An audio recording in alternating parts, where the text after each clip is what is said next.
안녕하세요. 인테크의 사부작입니다. 오늘은 폴드 6를 한 달 동안 실사용해본 리뷰를 여러분들에게 들려드리도록 하겠습니다. 기존의 폴드 시리즈를 쭉 사용을 했습니다. 3 때부터는 좀 진심으로 메인폰으로 쓰고 싶어서 시도를 했는데 5까지는 실패했어요. 뭔가 불편한 그러한 지점들이 실사용 메인폰으로 넘어갈 수는 없었습니다. 자, 제가 이번에는 폴드 6를 구매하고 나서 극찬을 아끼지 않았었어요. 이제 폴드 6의 시대가 왔다, 이제는 왜 접어야 되는지 알겠다, 쓸만하다, 계속 말씀을 드렸는데 한 달 동안 사용을 하면서 제가 이제 콩깍지도 좀 벗겨지고 신제품에 대한 그 버프가 없어지고 나니까 좀 여러 가지 생각이 들더라고요. 일단은 역대 폴드 시리즈하고 비교를 한다고 하면 제일 좋은 건 맞아요. 그동안 불편했던 지점들을 상당히 많이 해소를 해주면서 이제는 폴드를 메인폰으로 쓸 수 있겠다, 다른 분들께도 추천을 드릴 수 있겠다 라는 지점까지는 맞기는 한데, 그 지점의 요소가 좀 제한적입니다. 폴드 6를 쓰는 이유,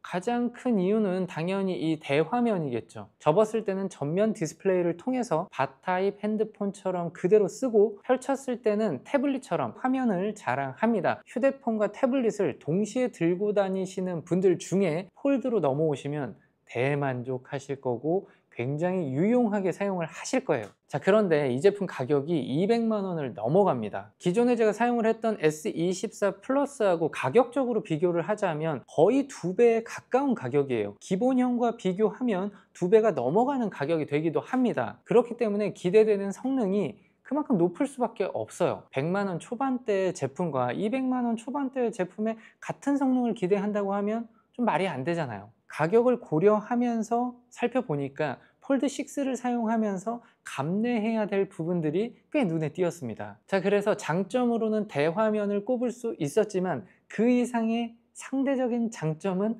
찾기가 좀 어려웠어요. 제가 비교를 하는 비교군은 폴드 시리즈끼리가 아닙니다. 전체 바타입까지 넓혀놓고 특히 S 시리즈하고 1대1 비교를 좀 해보려고 해요. S24 플러스하고 다양한 비교를 한번 해보겠습니다. 배터리 타입도 S24 플러스가 4900mAh로 500mAh가 더 많습니다. S24 플러스를 쓸 때는 저녁이 되더라도 충전을 해야겠다라는 어떤 압박감이 없었는데, 폴드를 쓰면서는 한 6, 7시쯤이 되면 이제 충전을 한번 해야겠다라는 느낌이 들었어요. 자, 여기서 또 차이가 발생을 하는데요. S24 플러스는 초고속 충전 2.0을 지원하면서 45W급 충전 속도를 자랑하고요. 폴드 6 같은 경우는 초고속 충전 1.0을 지원하면서 25W급 밖에 지원을 하지 않아요. 제가 S 시리즈 리뷰를 할때 실사용에서 25W랑 45W 그 충전되는 구간이 큰 차이가 있지는 않다, 완충까지는 분명 큰 차이가 없어요. 그런데 30%, 20%에서 50, 60을 갈 때는 45W를 쓰는 구간이란 말이에요. 지금 2배에 가까운 가격을 지불한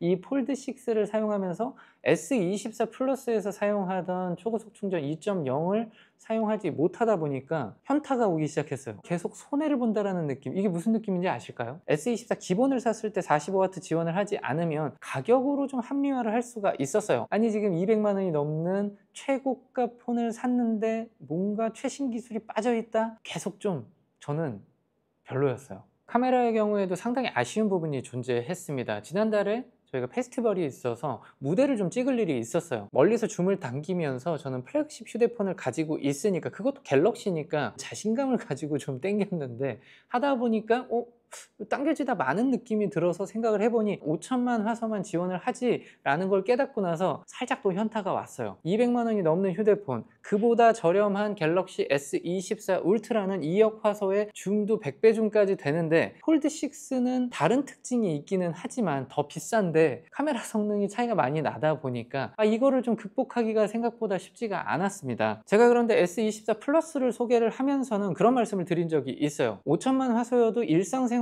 기록하는 데에는 문제가 없다. 그거는 맞아요. 특별한 경우에 플래그십의 성능을 쓰고 싶은데 그게 빠져있다라는 생각을 했을 때, 그걸 느끼게 됐을 때는 좀 아쉬움이 찾아왔습니다. 가성비적인 측면으로 들어갔을 때 합리화가 좀 안 되는 것 같아요. 자, 그리고 폴드 6의 장점 중에 하나가 내부 화면에 펜슬을 쓸 수 있다라는 지점이에요. 아무래도 태블릿 사이즈까지 커지는 화면이기 때문에 펜슬로 메모를 하는 점은 분명히 장점이 됩니다. 그런데 펜슬을 보관할 수 있는 공간이 없어요. 펜슬 케이스를 출시하면서 단점을 좀 커버하려고 했지만 폴드 6가 폴드 5에 대비해서 쓸만하다라고 보여지는 점이 얇아지고 가벼워졌다라는 점인데, 또 그러한 펜슬 케이스를 끼고 다니니까 이게 무게 때문에 불편해지더라고요. 그러다 보니 다른 케이스를 쓰고 싶고 슬림하게 쓰고 싶은 분들은 펜슬을 따로 가지고 다닐 수밖에 없는데요. 그러다 보니까 잘 안 쓰게 돼요. 이런 식으로 펜슬이 안에 있어야 필요할 때 바로바로 쓰고 분실의 위험 없이 안쪽에 보관을 할 수가 있는데, 이 부분은 분명히 개선이 돼야 할 지점이라고 생각을 해요. 네, 이것도 단점인데요. 케이스를 사용하기가 상당히 애매합니다. 전면 디스플레이가 넓어지면서 아무래도 베젤이 줄어드는 구조를 피할 수가 없었는데, 그러다 보니까 케이스의 고정력도 떨어뜨리고 원핸드 오퍼레이션을 쓸 때 이 사이드 부분의 간섭이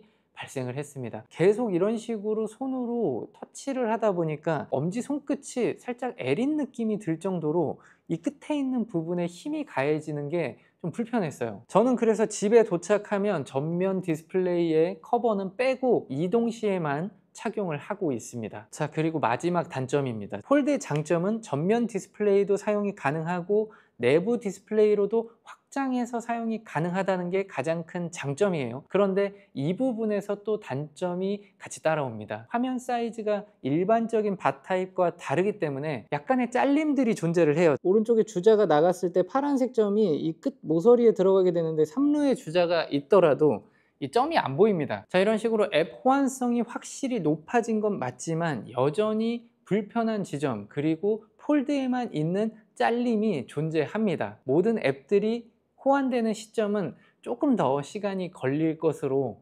보여지네요. 폴드 6의 한 달 사용기, 실사용기를 말씀드리면서 사실은 장점 한 가지 말씀드리고 쭉 단점만 말씀을 드렸어요. 아무래도 가격이 높다 보니까 그 가격대에서 기대되는 그 기대치가 있기 때문인 것 같고요. 그러면 폴드 6는 단점이 훨씬 많으니까 안 사는 게 맞는 거 아니냐 생각하실 수 있는데, 휴대폰과 태블릿을 동시에 써야 되는 분들, 그리고 대화면에 이미 적응이 되어 있는 분들, 그런 분들에게는 사실 폴드 아니면 대안이 없어요. 펼쳤을 때 느껴지는 폴드만의 이 광활한 화면, 이 부분은 사실 대체제가 아예 없어요. 두 번 접는 폰도 나오고 구글에서도 픽셀 폴드도 나오고 다양한 접는 폰들이 나오고 있지만, 현재 시점에서는 폴드 6의 완성도가 저는 많이 올라와 있다고 생각을 해요. 대화면 휴대폰이 필요하신 분들 중에서 카메라 성능은 적당하면 괜찮다, 충전 속도도 적당해도 괜찮다 라고 생각한다면 폴드를 사용하셔서 이 광활한 화면을 느껴보시는 것도 저는 꽤 괜찮지 않나 생각이 들어요. 폴드 6 아쉬운 점이 있었지만 확실히 대세가 될 폼팩터라고 생각을